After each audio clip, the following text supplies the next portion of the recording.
game is called Enslaved, and it's set 150 years in the future.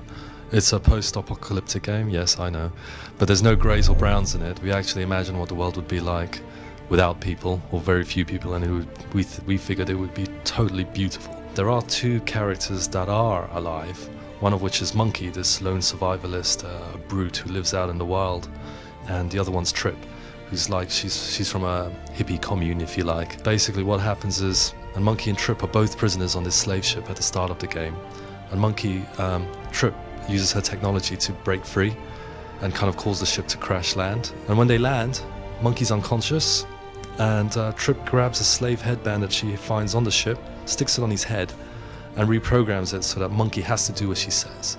And that's the setup for the story. Take me home and I'll set you free, she says.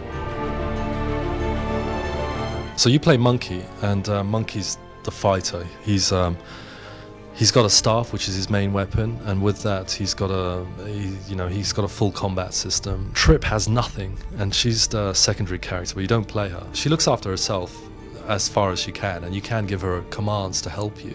You can tell her, for example, to scan the area for enemies, and she'll mark out all the threats, and you can ask her to kind of create a holographic decoy which will draw fire of enemies while you run, kind of try and flank them. And it's this combination of kind of pure brute strength which you play, and her kind of tech savvy that kind of creates this interesting gameplay dichotomy, if you like, where you can't be the superhero and just run in all guns blazing all the time, because you've got to figure out how to get her through. And that means that the game becomes far more tactical than your average action game.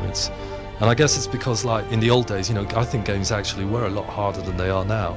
And somehow the challenge has been drawn out of games, and this is a real gamer's game where you have to use your brains as well as your brawn.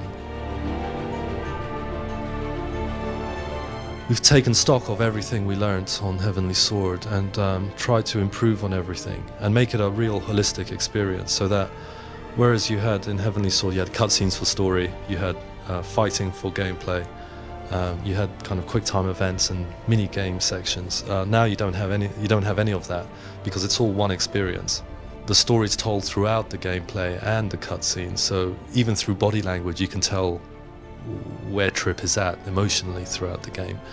The cutscene characters and the in-game characters are the same model, so we can cut in even when Monkey's beating up robots and ripping off their heads. You can cut into his face and see his facial expression, cut straight back out, whereas we couldn't do that before.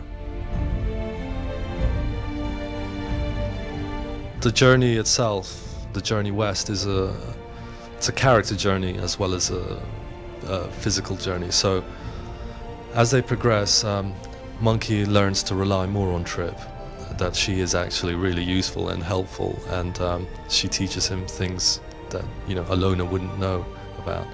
And equally, Monkey kind of teaches her confidence, and she teaches her that the world isn't idealistic, and you do have to look after yourself sometimes, and you can use your emotions to your advantage. And the game is called Enslaved: Odyssey to the West for Xbox 360 and PlayStation 3, and it'll be out late 2010.